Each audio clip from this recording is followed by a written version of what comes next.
أعوذ بالله من الشيطان الرجيم. بسم الله الرحمن الرحيم.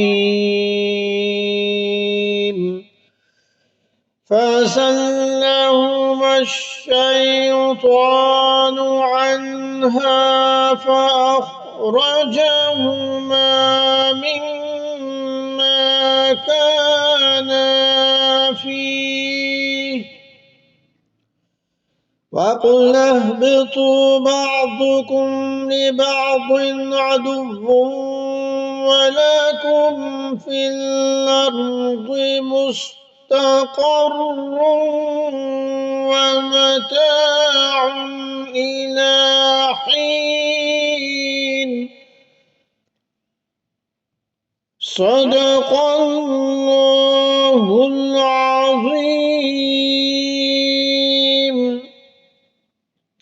ترجمہ: پھر ہوا یہ کہ شیطان نے ان دونوں کو وہاں سے ڈگمگا دیا اور جس عیش میں وہ تھے اس سے انہیں نکال کر رہا، اور ہم نے آدم علیہ السلام، ان کی بیوی اور ابلیس سے کہا کہ اب تم سب یہاں سے اتر جاؤ، تم ایک دوسرے کے دشمن ہوگے اور تمہارے لیے ایک مدت تک زمین میں ٹھہرنا اور کسی قدر فائدہ اٹھانا طے کر دیا گیا۔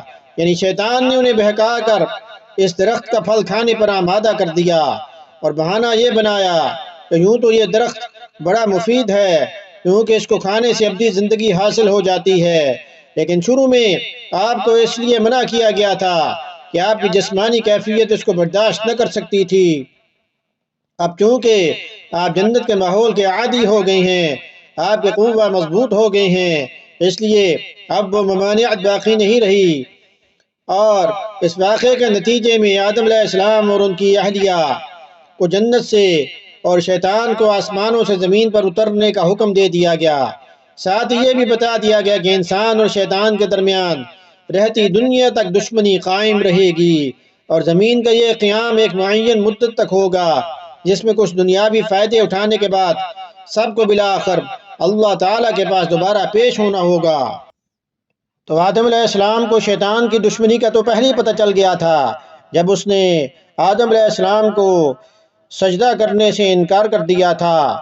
تو آدم علیہ السلام کی یہ شان نہیں کہ وہ جان بوجھ کر جو وہ غلطی کریں، بلکہ یہ تو ایک اجتہادی غلطی تھی جو خطا نہیں ہوتی، جو در حقیقت گناہ نہیں۔